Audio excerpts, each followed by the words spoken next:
नमस्कार साथियों। अभी हम लोग जैसा कि देख रहे हैं स्क्रीन पे कि प्यून का जो मैथ का सिलेबस है उसमें किस किस तरीके से प्रश्न पूछे जाएंगे, किस किस टॉपिक से प्रश्न पूछे जाएंगे। ठीक है, देखिए इस मैथ को हम लोग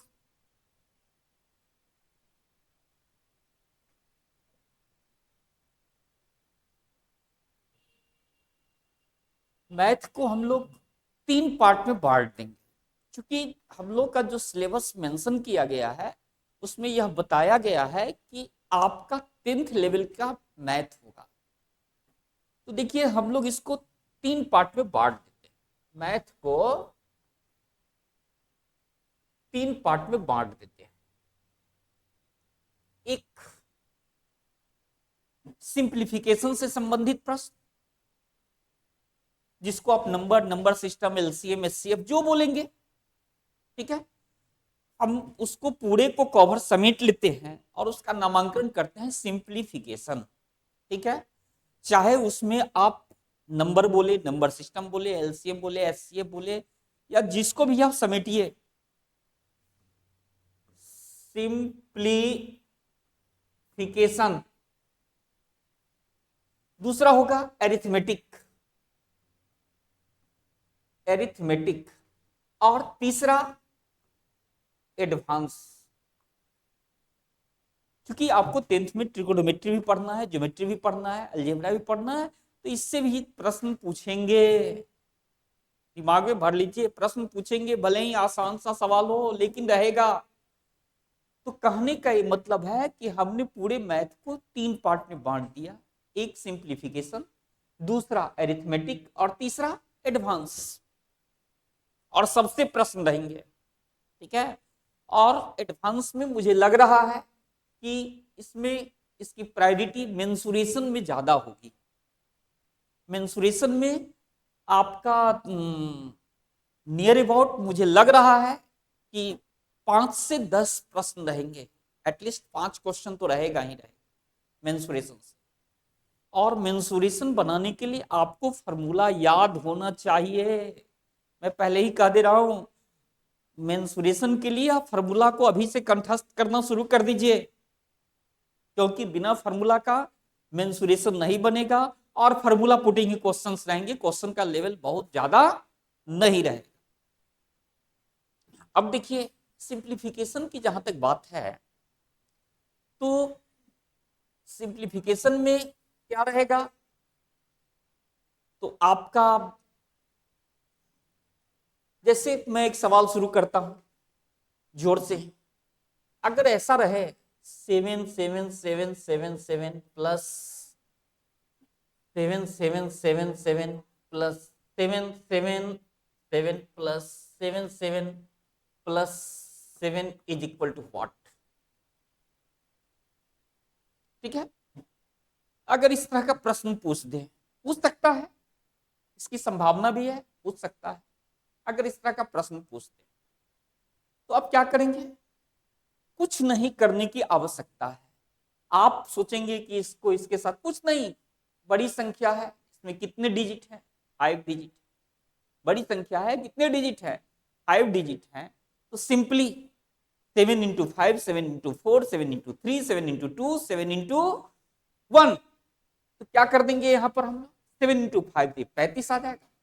7 × 2 कितना देगा? 7 × 5 35, 7 × 4 28, 28 3 31, 7 × 3 21 और 3 24, 14, 14 और 2 16, 16 7 और 1 8, यही आएगा। आपको बहुत करने की आवश्यकता नहीं। अब इसको कैसे हमने किया, इस चीज को देख लेंगे। इसमें कितने डिजिट हैं? तो आप बोलेंगे 5। तो बस यहीं से डिसेंडिंग ऑर्डर में चल दीजिए। 7 × 5, 7 × 4, 7 × 3, 7 × 2 एंड 7 × 1। ठीक है, ए कितना दिया? 35, 3 28 3 31, 3 21 3 24, 2 14 2 16, 1 7 और 1 8। ठीक है, अगला सवाल इसी तरह का एक और बना लेंगे, देखेंगे क्या करें। जैसे मैं बोलूं 999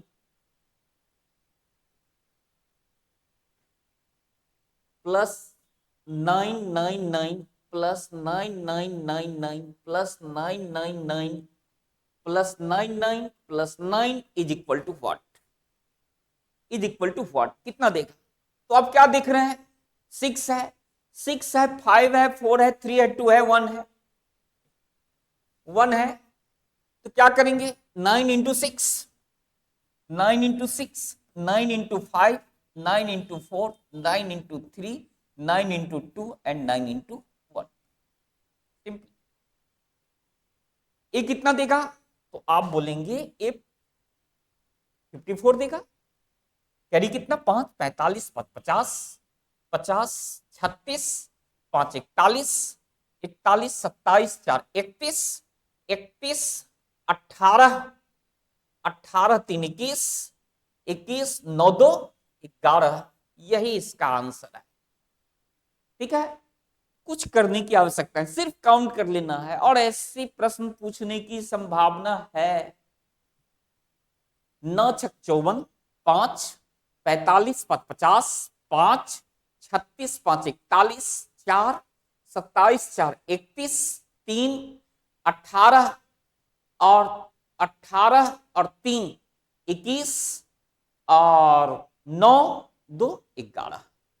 ठीक है, अब देखेंगे अगर इसी में दशमलव डाल दे, दशमलव डाल दे, जैसे 0.4444 प्लस 0.4444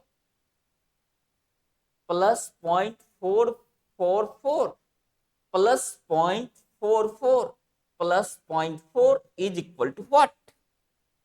अगर ऐसा दे दे, दशमलव डाल करके दे दे, अब क्या होगा, दशमलव डाल दे, अब क्या करेंगे हम लोग, तो हम लोग क्या करेंगे कि फिर सेम केस लेकिन रिवर्स ऑर्डर में। अब इसको सीधे करेंगे 4 इंटू 1, 4 कितनी संख्या है, 5, कितने digits, 5 digits, 4 into 2, 4 into 3, 4 into 4 and 4 into 5। आ रही बात समझ में, अर्थात ए कितना देगा, तो यह देगा 4 8 12 16 और 1 17, 20 और 1 21, 4 8 12 16 और 1 17, 20 और 1 21। अब हमें इसमें डिसमल डालना है, तो डिसमल डालने के लिए हम लोग क्या करेंगे, तो डिसमल डालने के लिए देखेंगे कि किसमें सबसे ज्यादा अंकों के बाद दशमलव है, उतने ही अंकों के बाद यहां दशमलव डालेंगे। मीन्स 1 2 3 4 5 यह यहां जाएगा, यही इसका आंसर होगा। सही है। अगला सवाल एक और बनाएंगे, अब देखेंगे 0.7777 plus 0.777 plus 0.7777 plus 0.777 plus 0.77 plus 0.7 is equal to what. यहां 6 है, यहां 5 है, यहां 4 है, 3 है, 2 है और 1 है, इज इक्वल टू व्हाट, कितना आएगा। आप क्या देख रहे हैं कि कितने अंकों के बाद है पहला, तो ये 6 अंकों के बाद है। क्या करेंगे, 7 into 1, 7 into 2, 7 into 3, 7 into 4, 7 into 5 and 7 into 7 into 6। ये कितना देगा आपका, ये देगा 7 14, 21 और 1 22, 28 2 30, 30 और 35 3 38, 42 3 45, ये कितना आया, 3 3 6 अंकों के बाद 3 और 3 6, यही इसका क्या आएगा, आंसर आएगा, यही इसका आंसर। सही है। अब देखिए अगर ऐसा हो जैसे 12 भागा 5 भागा 6 भागा 4 इज इक्वल टू व्हाट, 12 भागा 5 भागा 6 भागा 4 इज इक्वल टू व्हाट। ठीक है, तो इसमें हम लोगों को कुछ करने की आवश्यकता नहीं होती है। पहली जो संख्या होगी उसको ऊपर लिखिए, बाद बाकी को नीचे लिख करके आपस में गुना करा दीजिए। जैसे यहां पर क्या देगा, ये 12 देगा और इस सबको नीचे लाइए, 5 इंटू 6 इंटू 4, 5 इंटू 6 इंटू 4। ठीक है, ये कितना देगा, 6 2 12, 6 2 12, 2 से कट गया, कितनी बार में, तो एक कट गया 2 बार में, 1/10।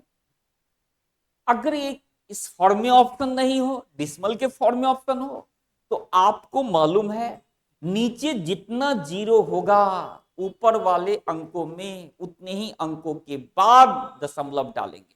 नीचे एक जीरो, तो इसको एक अंकों के बाद डिसिमल डाल दीजिए, यह 0.1 देगा। ये भी हो सकता है, एक कंफ्यूजन में नहीं रहना है, 0.1 हो तब क्या होगा, तो दोनों एक ही बात होगी। यहां पर शून्य डाले तो भी, नहीं डाले तो भी, ये इसकी ब्यूटी को बढ़ाता है, इसकी सुंदरता को बढ़ाता है, इसकी कोई खास अहमियत नहीं। ठीक है, फिर देखेंगे अगर ऐसा हो, एक और बनाइए इसमें, 15 भागा 7 भागा 9 भागा 6 भागा 4 भागा 3, क्या आएगा, सेम किस वही बात, अर्थात 15 को ऊपर लिखेंगे, divided by 7 into 9 into 6 into 4 आएगा। काट दीजिए, कितना से, 3 3 3 5। अब तो कोई कटने वाला नहीं है, तो सीधे भाग डाल दीजिए, कितना देगा, 5/5/24 या 72, 72 गुना 7, 7 गुना 2 14 और 49 और 1 50। ठीक है, अब अगर यही फ्रैक्शन के फॉर्म में हो, भिन्न के फॉर्म में, यही अगर भिन्न के फॉर्म में हो तब क्या होगा, जैसे 2/3 भागा 3/4 भागा 5/6 भागा 8/9 इज इक्वल टू व्हाट। अगर ऐसा हो, 2/3 भागा 3/4 भागा 5/6 भागा 8/9 इज इक्वल टू व्हाट। अब यहां पर हम लोग क्या करेंगे कि पहले वाले भिन्न को ज्यों का त्यों छोड़ देंगे, पहले वाले भिन्न को क्या करेंगे, ज्यों का त्यों छोड़ देंगे, और रेस्ट भिन्न को, जो अगला भिन्न है, इस सारे भिन्न को उलट करके आपस में गुना करा देंगे। अर्थात ए दिया 2/3, ज्यों का त्यों हमने छोड़ दिया। अब इसको क्या लिखेंगे, इंटू 4/3 इंटू 6/5 इंटू 9/8। ठीक है, अब क्या देगा, तो इसको कैंसिल कीजिए, ए 3 3, इस 3 से इस 3 को, ठीक है, 4 से 8 2 बार में, 2 से कट गया, कितना दिया, 6/5। यही इसका क्या आएगा, आंसर होगा, यही इसका उत्तर होगा। कोई दिक्कत, एक और बनाइए, लिखेंगे 16/15 भागा 24/25 भागा 8/9 भागा 7/15 is equal to what. Same case हम लोग क्या करेंगे, इसको लिखेंगे 16/15 इंटू 25/24 इंटू इंटू ये कितना देगा, ये देगा आपका 9/8 इंटू 15/7। इसी को कैलकुलेट कर लेंगे, जो आएगा वही इसका क्या देगा, आंसर देगा। कोई दिक्कत नहीं होनी चाहिए। फिर देखिए इसमें और क्या हो सकता है, जैसे ऐसे भी प्रश्न रहेंगे कि 1+1/1 +1/1+1/2, ठीक है। तो इसके टेक्निक भी बनते हैं, तो अभी टेक्निक मैं सिखाने नहीं आया हूं, आप जब आएंगे तो फिर सारी बातें होंगी। अब ये देखिए ऐसे प्रश्न आएंगे, ऐसे प्रश्न को कैसे हम लोग हल करेंगे। तो कॉन्सेप्ट क्या कहता है कि नीचे से ऊपर की ओर बढ़िए, इसको सॉल्व कीजिए, जो आएगा वही इसका उत्तर होगा। ऐसे ही प्रश्न पूछे, मैं आपको मोड ऑफ क्वेश्चंस दिखा रहा हूं, क्वेश्चन कैसे पूछे, ठीक है। जैसे कि आपका अरिथमेटिक में क्या होगा, अरिथमेटिक में रहेगा कि 10-15 एवरेज से, जैसे एवरेज में आया, एवरेज में बोलेगा 10-15-40, 10-15-40, 45-60 का औसत क्या होगा पूछेगा। क्योंकि आपका जो लेवल होगा, आपके जो एग्जाम में क्वेश्चन पूछे जाएंगे उसका लेवल बहुत ऊपर नहीं होगा, और एवरेज से भी बिलो होगा। तो हम लोग क्या करेंगे, आपको मालूम है एवरेज में क्या करते हैं, सारी संख्याओं को जोड़ते हैं और संख्याओं की संख्या से भाग देते हैं, तो एवरेज निकल जाता है। ये भी पूछेगा एवरेज में कि एक गाड़ी इतना स्पीड से गई और उसी रास्ते इतना स्पीड से लौटी, तो एवरेज स्पीड क्या हो, ये भी पूछे। ये भी पूछ सकता है कि आपका डिफरेंस समान हो जब संख्याओं के बीच में, तो उसका एवरेज क्या हो। ये भी पूछ सकता है कि 10 लड़कों के एक समूह में का औसत इतना है, एक लड़का चला गया, उसके स्थान पर दूसरा लड़का आया, तो औसत कम गया बढ़ गया, ये प्रश्न है। उसके बाद परसेंटेज में आइए, परसेंटेज में क्या रह सकता है, परसेंटेज में डिस्काउंट जरूर पूछेगा, ध्यान देंगे। परसेंटेज है तो डिस्काउंट है, और परसेंटेज है तो प्रॉफिट एंड लॉस भी है, डिस्काउंट भी है, तीनों मिलाकर के भी प्रश्न पूछे जाए, तो इसका ख्याल रखना पड़ेगा। उसमें आपका एक है कि बेईमान बनिया पे बड़ा फेमस क्वेश्चंस होते हैं, इससे भी छोटे छोटे क्वेश्चंस पूछे जाएंगे कि कोई बेईमान व्यापारी कह रहा है कि हम क्रैम्बुल पे सामान दे रहे हैं और तौल में बेईमानी किया, डंडी मारा, तो उसे कितने प्रतिशत का लाभ हुआ। फिर ये भी बोलेगा कि वो कह रहा है कि हम आपको लॉस में सामान दे रहे हैं, तब डंडी मारा, तब क्या होगा। इस तरह के प्रश्न आपको पूछे जाएंगे। फिर रही बात कि time and distance, time and distance में क्या रहेगा, तो टाइम एंड डिस्टेंस में भी हो सकता है कि किलोमीटर को मीटर पर सेकंड में चेंज कीजिए, मीटर पर सेकंड को किलोमीटर में ले जाइए, या गाड़ी की लंबाई दे रहा है इतने सेकंड में क्रॉस की, तो उसका स्पीड निकालिए।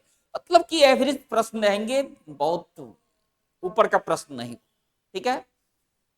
आपका एडवांस सेक्शन में क्या हो सकता है, एडवांस में ज्योमेट्री का कुछ कॉन्सेप्ट से रिलेटेड प्रश्न रह सकते हैं।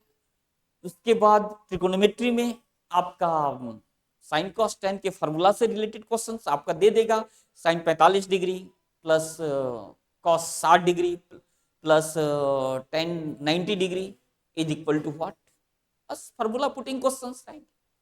अलजेब्रा से भी प्रश्न पूछे जा सकते हैं, दे देगा, इक्वेशन दे देगा और बोलेगा कि मूलों का योग क्या होगा या मूलों का गुणनफल क्या होगा। तो ऐसे प्रश्न आपको एग्जाम में पूछने की संभावना बनती है, क्योंकि नंबर ऑफ क्वेश्चंस ज्यादा है, और यह कह दिया कि हम आपको 10th लेवल का जो प्रश्न सिलेबस है उसी से हम आपसे प्रश्न पूछेंगे, ठीक है। तो आपको इसी तरीके से तैयारी करना पड़ेगा, इसी तरीके से प्रैक्टिस करना पड़ेगा।